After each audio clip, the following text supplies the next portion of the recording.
Thank you, Dave. Appreciate it. Another beautiful day for the Sabbath. Absolutely gorgeous out there. I know we're getting into fall, so let's appreciate the days when we have these gorgeous days. I know we're getting close to the holy days, and I've talked to a few of you. Satan seems to be throwing zingers at a lot of us, and I think a lot of you know that Anita and I had a few zingers thrown at us with the car. All I can say is we know it's going to happen, and hang in there. We know God's blessings are with us. So just if you're getting any zingers thrown at you from Satan, pray to God and hang in there. Well, one of my favorite songs that I used to listen to in the 60s was by a group called 10 Years After. Some of you may or may not be aware of them. The title of the song was I'd Love to Change the World. And if you would like, that will be the title for today's message. I'd love to change the world. Now, I don't need a show of hands, but does anyone in here think that the world in its current state that we're in is perfect? That we don't need any changes? You know, if I would have asked for a show of hands, I don't think I would have gotten any. The outcome would have been the same. No, the world does need changing. We all know that. We all know there's chaos going on out there, and the world needs changing. I mean, look at our own country. We have corruption in government. Today we have political differences, which is okay, but today it's taking us to the point where we're hating each other over those differences.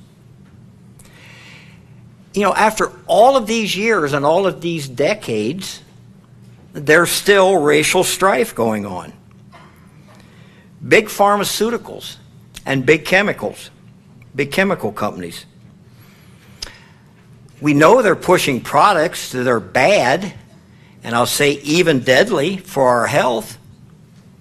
And we know there's those politicians that turned a blind eye to this going on in order to pad their pockets for their political campaigns. We see people wanting stuff at no cost. We see people with no responsibility for their own lives or trying to better themselves. The blame game is going on. It seems like whatever happens, it's always someone else's fault. So I guess I'll ask again, do we need a change? You know, that's just us here in the U.S. The rest of the world seems to be in even more chaos. You know, Europe has leaned so far socialistic that they're constantly in monetary woes, having to pay for all the programs that they quite frankly can't afford. The borders in Europe are overrun with immigrants from other countries. Immigrants that don't want to assimilate into the country that they're coming to. And what's ironic, mind-blowing, is a lot of these immigrants want to bring in the values, the customs, and ideas that they just escaped from. It doesn't make sense, does it? The world is in chaos. It needs changing. We look at North Korea. We look at Venezuela. We look at many countries in Africa. Those are countries that are being ruled by a dictatorship. They're causing hardships for the people, causing hunger and poverty, diseases, incarceration, death for a vast majority of their citizens. And there's always constant cloud of wars in a lot of these countries as people fight over political issues, religious issues, cultural issues, in the Middle East, tribal issues. You know, the main thrust of the song, I'd Love to Change the World, pertained, obviously, to all the world troubles that were going on in the 60s. The song, and rightfully so, the song at that time was somewhat about the Vietnam War. They do mention racial inequality in that song, poverty, hatred, greed, and yes, they even downplay or downgrade the sexual deviance that was going on at that time. You know, you'll hear from time to time, and quite often, how terrible the 60s were. That they were the start of the downfall of this country. Well, just for a few moments, I'd like to offer maybe a little bit different view of that decade. I'm not going to defend the decade. We all know that there were problems. There was a lot of negatives from that era. You know, drugs had gotten out of hand, the use of psychedelic drugs and other forms of drugs. Sexual promiscuity at that time was unleashed. Not that it always wasn't happening, but it became much more rampant during the 60s. There was a general rebellion against authority. You know, a lot of these protests that you saw were funded by anarchists, people that just wanted to have the country in turmoil. There were professional protesters out to incite riots. Me being a Kent State graduate, I missed the Kent State shootings by 1 year, but I had friends in school at the time and in the Guard, the National Guard at the time, and there were hundreds of people that weren't even from Kent State. They bust them in just to incite riots. You know, young people at that time wanted a change, and as we said, it was needed. Unfortunately, they sought it without God's guidance. You know, some of the areas of protest were positive. Again, we talked about protesting against the Vietnam War. You know, people were tired of continual conflicts that we had in this country. World War I, World War II, Korean War, Vietnam War. Constantly in a state of conflict. And young people being sent to die without really knowing what the true meaning of that war was. In a lot of cases, it was obscure. They had no say-so. You're drafted, you go and fight. Young men had decades of not being able to plan their future without the cloud of the draft and war hanging over their heads. Racial inequality at that time. Definitely change was needed, especially in the South. We all saw it. We all knew it existed. But the 60s brought protests to bring it to the forefront.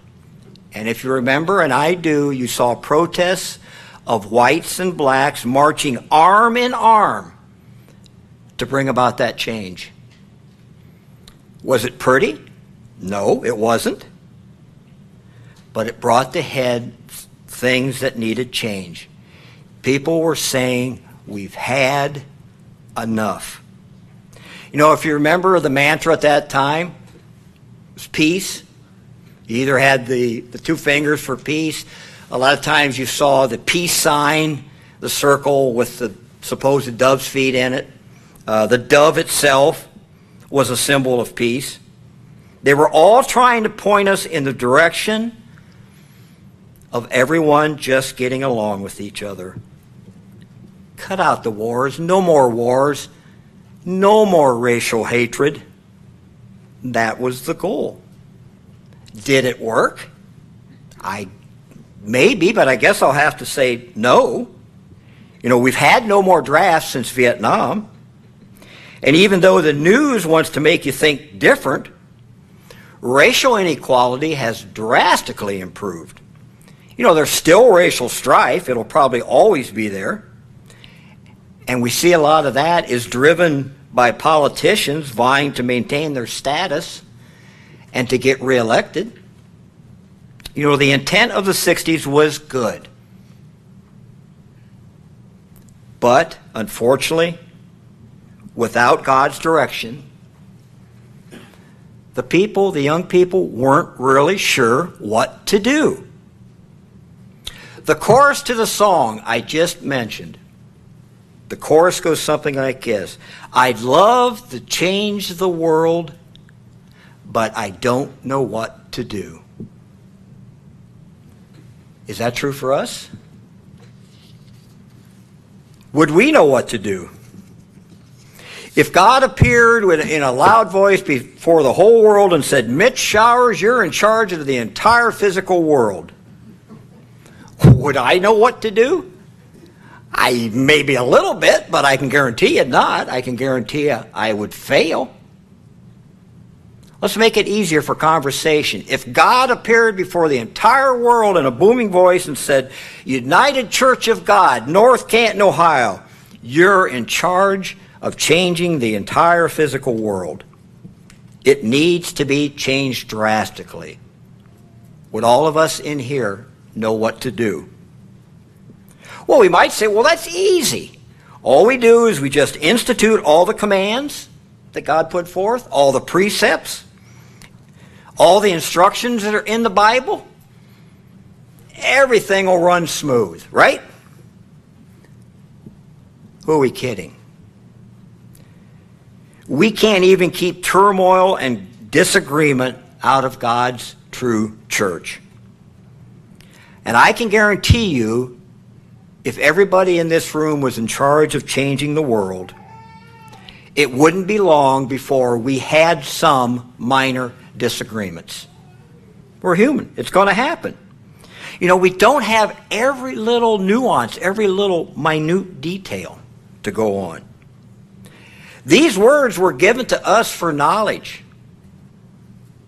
But God also gave us a human mind for discernment. And we're told to come to him for understanding. If we didn't need the understanding, everything was clear, we wouldn't have to ask God for understanding. So no, it's tough, even within the church, to come to total agreement. And I have to ask, if a man or a woman could successfully run the world, why hasn't it happened? Adam and Eve had the situation for a perfect utopia as God wanted. How long did that last? Noah and his family had the perfect opportunity to start over. 8 people is all you had to concentrate on to establish a way of life consistent with God's instruction, to change the world. How long did that last? You don't have to turn here. I'm going over to Genesis 10, and I'm going to read verses 8 and 9. Cush begot Nimrod. He began to be a mighty one on the earth. He was a mighty hunter before the Lord. Therefore it is said, like Nimrod, the mighty hunter before the Lord. This is what the people were spouting. This is what the people were saying. Like Nimrod, the mighty hunter before the Lord. The problem is the word before should be translated instead of. Nimrod put himself, because he was a mighty warrior and people looked up to him, he put himself in place of God. And you know what happened? The Tower of Babel, the city of Babel. So you had 8 people escaping, having the opportunity to change, to set up a new system. How long did it last? Ham to Cush to Nimrod. 3 generations. And it fell apart. And we can sit here and say, well, it's been a long time since the days of Adam and Eve and Noah. You know, we've had centuries to get it right. Just out of curiosity, I downloaded forms of government from Wikipedia. Here's the list I printed off. 17 pages of different types of government structures that humans have tried. Surely one out of those 17 pages had to be the perfect one. I don't think we've seen it yet, have we? I don't think that's the case. You know, we look at the splits in our church, and sure, some of them were based on doctrine. You know, the original split with Worldwide, it had to happen because of the heresy of the doctrine being brought in. But I can guarantee you that most of the splits that have happened after that were driven by pride or ego or power. Okay, if you're not going to agree with me, I'm going to take my ball and go home. You know, every form of worldly governance has been tried to bring out the perfect utopia. We can't do it. We try, but we're human. I love to change the world, but I don't know what to do. There's one more line in the chorus of that song. I'd love to change the world, but I don't know what to do, so I'll leave it up to you. So who do we leave it up to? Turn over to Hebrews 7.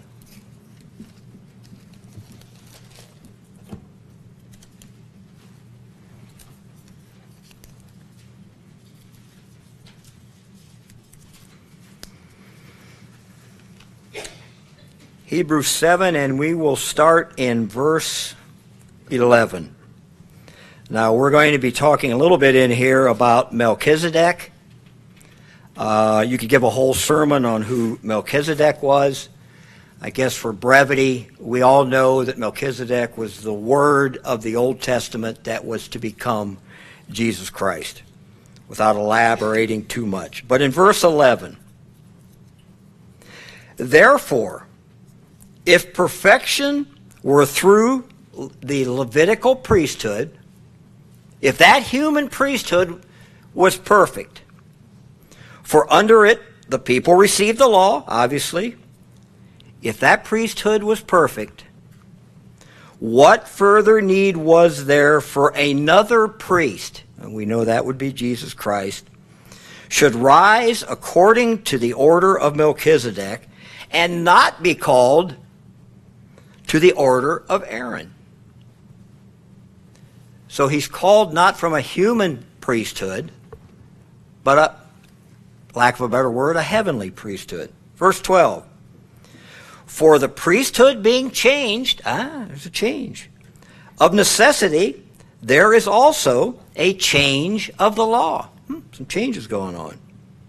13. For he of whom these things are spoken belongs to another tribe, from which no man has officiated at the altar. For it is evident that our Lord arose from Judah, of which tribe Moses spoke nothing concerning the priesthood. Christ did not come from the tribe of Levi. He came from the tribe of Judah. He didn't come from the human or the Levitical priesthood. Verse 15. And it is yet far more evident if, in the likeness of Melchizedek, there arises another priest who has come, how's he come? Not according to the law of fleshly commandments, the physical, but according to the power of an endless life.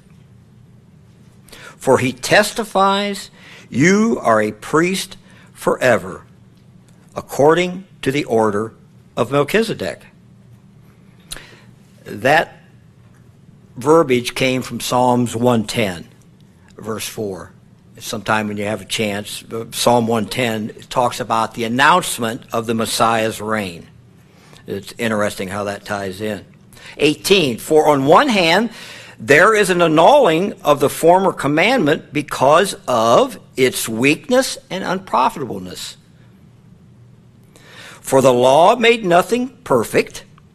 On the other hand, there is the bringing in of a better hope through which we draw near to God. Another word for the law made nothing perfect is the law made nothing complete. The law by itself is good. It teaches us how to live our lives. But it wasn't complete. It didn't give us a hope or a chance for salvation. Verse 20. And inasmuch as he was not made priest without an oath, for they have become priests without an oath, but he with an oath by him who said to him, the Lord has sworn and will not repent.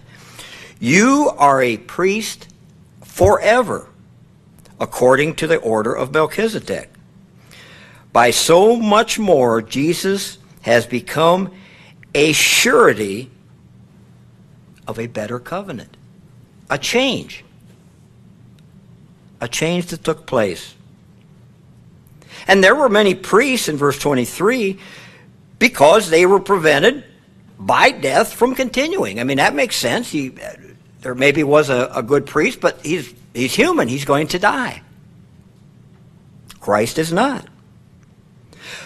24, but he, because he continues forever, has an unchangeable priesthood. Therefore, he is also able to save to the uttermost those who come to God through him, since he ever lives to make intercession for them. Uttermost. Therefore, he also is able to save. Another way to say that is completely. Or another translation would be forever. He is able to save forever those that come through God, to God through him.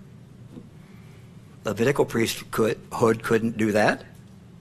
26, for such a high priest was fitting for us, who is holy, harmless, undefiled, separate from sinners, and has become higher than the heavens, since he was holy and innocent. Verse 23, who does not need daily, as those high priests, to offer up sacrifices first for their own sins, or his own sins, and then for the people's.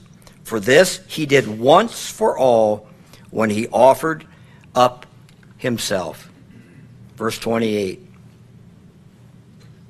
For the law appoints as high priests men who have weaknesses. They're human. They're like us trying to make the change.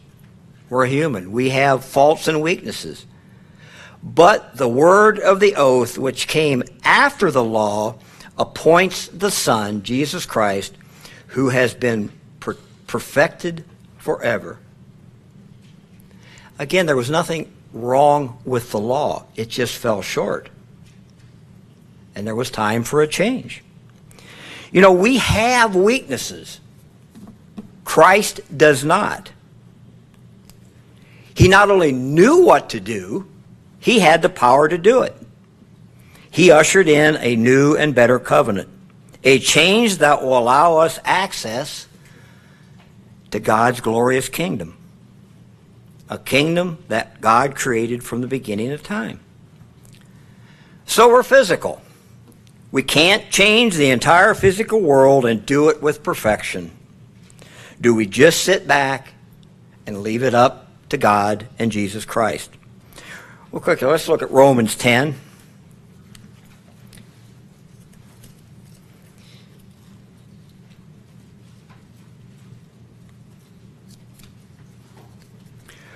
Romans 10 and verse 14 and 15.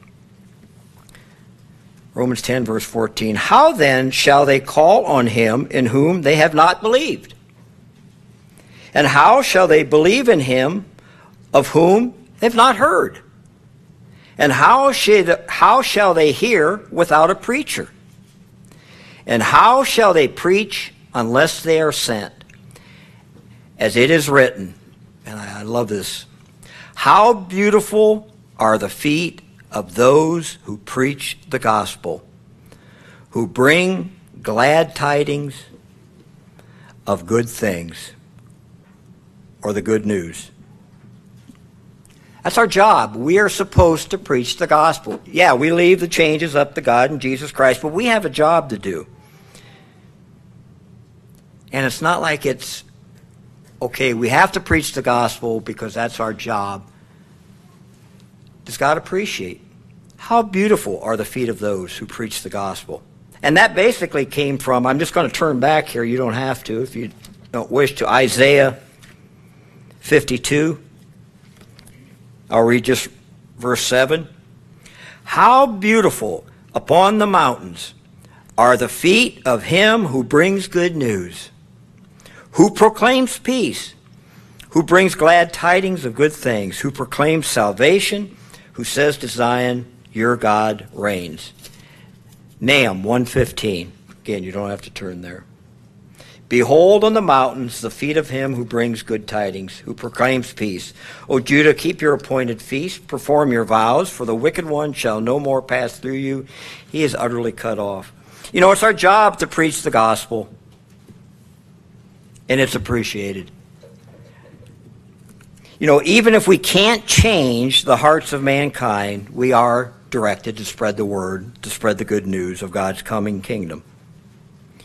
We are to be a testament of his calling, not only being first fruits of his plan, which we're looking at here in the fall holy days, but by doing the job we were given to do. Are we going to be first fruits if we don't do that job? And we can do that job simply by supporting the church's efforts.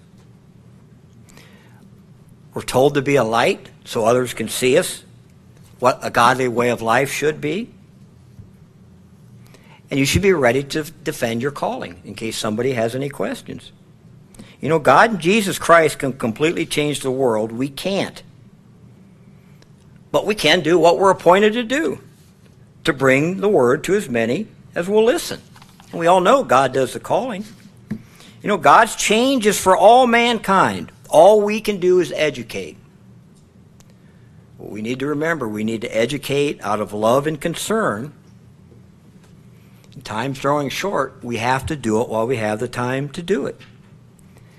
And just as important, we cannot become frustrated by our own expectations and time frame.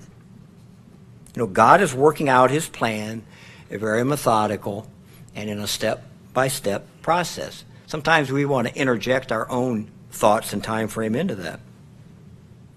You know, we want to change the world. We want to preach the gospel. But language and cultural differences sometimes makes that difficult. You know, English just doesn't translate word for word.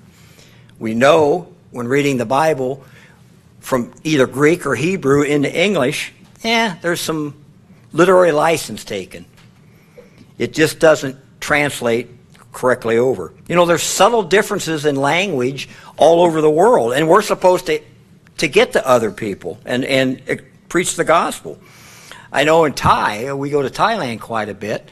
You have to be careful because a lot of the greetings and different things are gender specific. If you're saying hello, Anita would say Sadika, I would say Sadika. Or Kap Kum Ka would be thank you for Anita, or Kap Kum Kap would be for me. If you said it different, somebody's going to look at you a little bit strange. And just subtle differences in language. We know in North America, when we talk about a napkin, it's something we wipe our mouth with when we're eating. In Britain, a napkin is a diaper for a baby.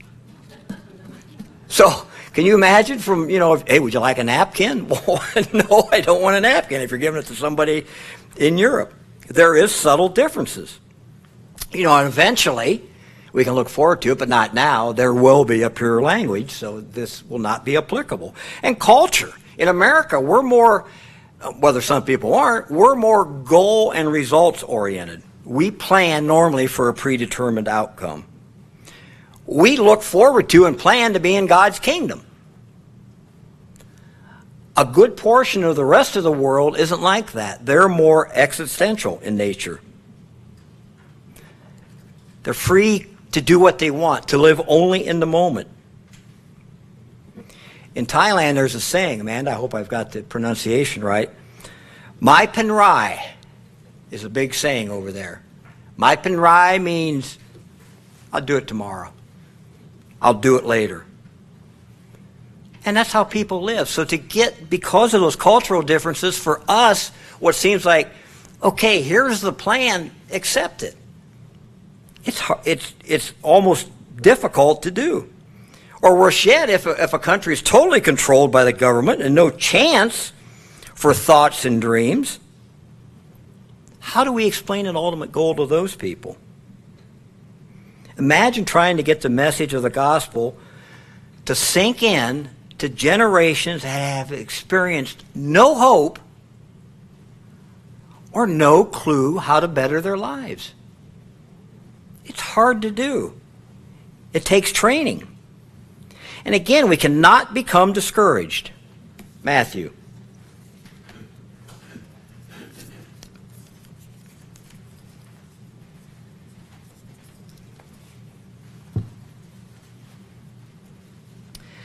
Matthew 24.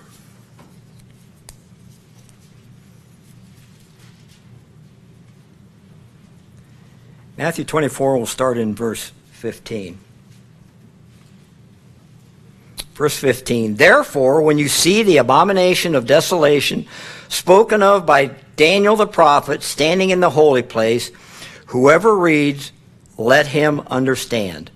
And verse 16 and 21 talks about fleeing. I won't read all of it. Get out of there. You're supposed to flee. Verse 22, and unless those days were shortened, no flesh would be saved, but for the elect's sake, those days were shortened. That's for you and I, that those days would be shortened. Verses 23 through 28, for lack of time, talks about the false Christs, the false prophets, the false teachings. And in verse 29, immediately after the tribulation of those days, the sun will be darkened and the moon will not give its light. The stars will fall from heaven and the powers of the heavens will be shaken. Then the sign of the Son of Man will appear in heaven, and then all the tribes of the earth will mourn. And they will see the Son of Man coming on the clouds of heaven with power and great glory. And he will send his angels with a great sound of a trumpet, and they will gather together his elect from the four winds, from one end of heaven to the other. That sweet sound of the trumpet, as we just concluded trumpets. You know, there will be great tribulation. There will be false Christs. They will profess that they have all the knowledge. And even worse, they will profess that they are the intercessors to God and you can only come to God through them. And there'll be false prophets deceiving people. But the change will come. It won't come from us humans, but from God and Jesus Christ. You know, there is a change that is yet to take place. A change that will happen. And it's one that all of us will be a part of. It's one that we can definitely look forward to. One that we will be celebrating in these fall feasts. Turn over to 1 Corinthians.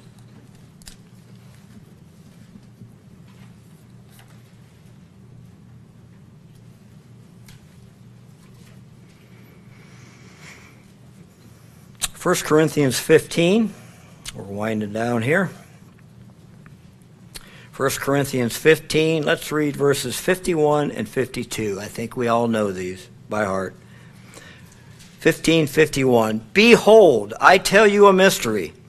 We shall not all sleep, but we shall all be changed. A change we can look forward to. In a moment, in the twinkling of an eye, at the last trumpet. For the trumpet will sound, and the dead will raise incorruptible, and we shall be changed. That sweet sound of the trumpet and that sweet change we can look forward to. Skip to verse 57. But thanks be to God who gives us the victory through our Lord Jesus Christ. Change is not going to come by my efforts or your efforts. We'd love to change the world, but for us, it probably is not going to happen. We cannot do it. And you think about, we're going to be celebrating atonement, and, you know, we look at, okay, why can't we change the world? And one of the reasons is because Satan is always out there interfering. And you look at atonement, and isn't it amazing? Even with Christ returning, Satan is still going to have his influence. He's still going to be deceiving. The key is he needs to be put away for good. You know, as I said, you know, everybody wants change, and we'd love to see it done today. We'd love to see this world be perfect, but with Satan deceiving the world, excuse my grammar, it ain't going to happen. Not with my effort or your effort. Us little humans can't do it. We're not going to change the entire world. God and Jesus Christ can. Let's conclude with some beautiful verses over in Revelation. We can think about these during the Feast of Tabernacles. I'm sure they'll be mentioned during the Feast of Tabernacles. Revelations 21.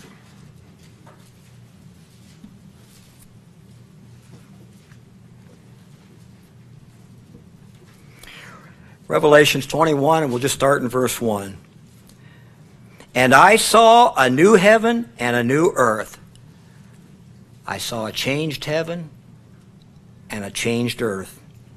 For the first heaven and the first earth had passed away. Also there was no more sea. Then I, John, saw the holy city, New Jerusalem, coming down out of the heaven from God, prepared as a bride adorned for her husband. And I heard a loud voice from heaven saying, Behold, the tabernacle of God is with men, and he will dwell with them. And they shall be his people, and God himself will be with them and be their God. And God will wipe away every tear from their eyes. There shall be no more death, nor sorrow, nor crying, and there shall be no more pain, for the former things have passed away. Then he who sat on the throne said, Behold, I make all things new. That glorious change that we all want. And he said to me, Write, for these words are true and faithful. And he said to me, It is done. I am the Alpha and the Omega, the beginning and the end. I will give of the fountain of the water of life freely to him who thirsts. He who overcomes shall inherit all things, and I will be his God, and he shall be my son. Skip over to verse 9. Then one of the seven angels who had the seven bowls filled with seven last plagues came to me and talked with me, saying, Come, I show you the bride, the Lamb's wife. That's us.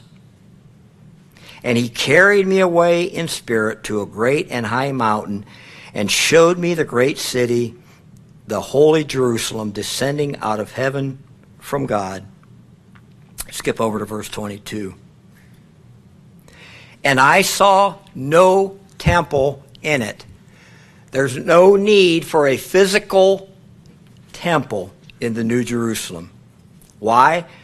For the Lord God Almighty and the Lamb, Jesus Christ, are its temple. There's no need for that physical temple anymore.